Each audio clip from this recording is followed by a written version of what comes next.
ભાવનગર મહાનગરપાલિકા દ્વારા state programme અંતર્ગત કાર્યક્રમનું આયોજન કરવામાં આવ્યું હતું। મહાનગરપાલિકાના કોન્ફરન્સ હોલ ખાતે commissioner, mayor, standing committee chairman તેમજ અધિકારીઓની ઉપસ્થિતિમાં એર એક્શન ડિજિટલ લોન્ચિંગ કાર્યક્રમનું આયોજન કરાયું હતું। ભાવનગર શહેરમાં આગામી દિવસોમાં એર એક્શન પ્લાન અંતર્ગત કેન્દ્ર સરકાર દ્વારા ફાળવવામાં આવેલા નાણાંમાંથી ખર્ચ કરીને હવાને શુદ્ધ રાખવાની પ્રક્રિયા હાથ ધરવામાં આવશે।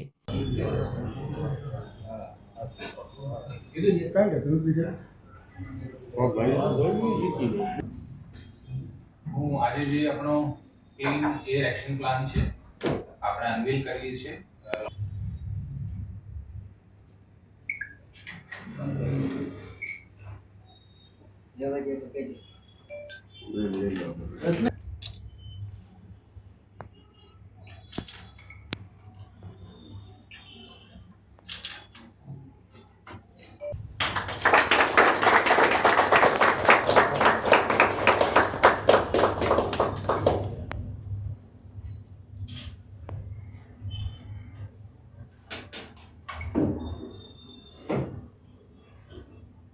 दृढ़ संकल्पनी क्षण है। आ योजना एक व्यापक जन केंद्रित पहल है जे भावनगर ने भारतना सौथी स्वच्छ अने वसवाट योग्य शहरोमांनु एक बनाववाना आपणा विजन ने रेखांकित करे छे।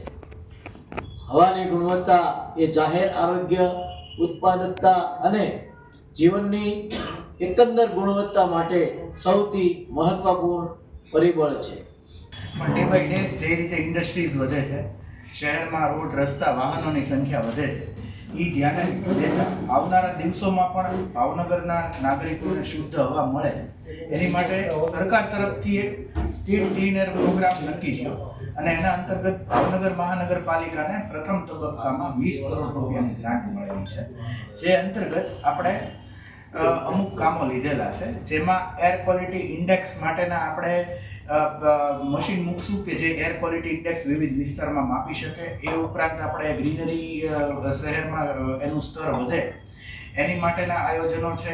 વોલ ટુ વોલ કાર્પેટ લીધું છે જેથી ધૂળની સમસ્યા શહેરમાં ન રહે અને આવનારા દિવસોમાં મોટા ભાગના રોડ રસ્તામાં એ રીતેનું આયોજન છે। સીએનડી વેસ્ટ પ્રોસેસિંગ પ્લાન્ટ માટેનું અમુક તબક્કાનું આયોજન છે।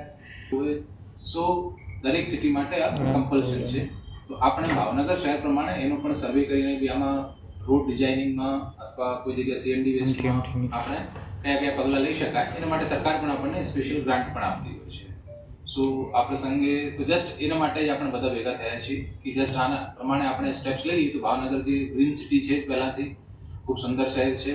તો આપણે મળીને એમાં એર ક્વોલિટી જે અત્યારે ખૂબ સારી છે, આપણે ત્યાં કોઈ પોલ્યુશનના ઇશ્યુઝ નથી કે આપણે કોઈ જગ્યાએ નબળી હશે કે આપણે કોઈ ચિંતાજનક છે, યેલોમાં છીએ, રેડમાં છીએ, નોટ લાઈક દેટ।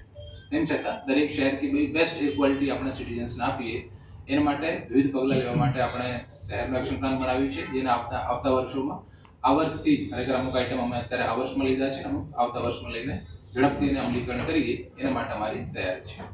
તો જસ્ટ મેયર સાહેબ કહે છે પણ આપણે જસ્ટ અમુક ટેકનિકલ વિગત છે તો અમારા સિટીને આપણે આપશે એના પછી આપણે મેયર સાહેબ આપણે ભાવનગરને ગ્રીન સિટી તરીકે તો આપણે ઓળખી રહ્યા છીએ।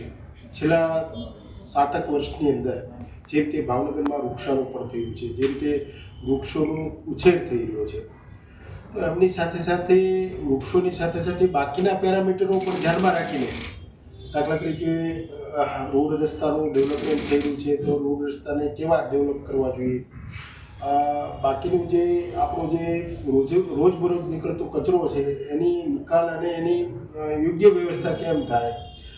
જૂના બિલ્ડિંગો પડી રહ્યા છે, જૂના કાટમાળો જે જૂનું હોય એને પાડીને નવું જ્યારે બનતું હોય ત્યારે એમાં આપણે કઈ ફેસિલિટી વધારી શકીએ। નવા સ્ટ્રક્ચરો ઊભા થઈ રહ્યા છે, વર્ટિકલ અને હોરિઝોન્ટલ બંને તરફ જ્યારે ભાવનગર વિકસી રહ્યું છે ત્યારે નવા બિલ્ડિંગો બની રહ્યા છે, નવી ઓફિસો ઊભી થઈ રહી છે, તો એમાં કેવા પેરામીટર હોવા જોઈએ, આ તમામ બાબતોને ધ્યાનમાં રાખી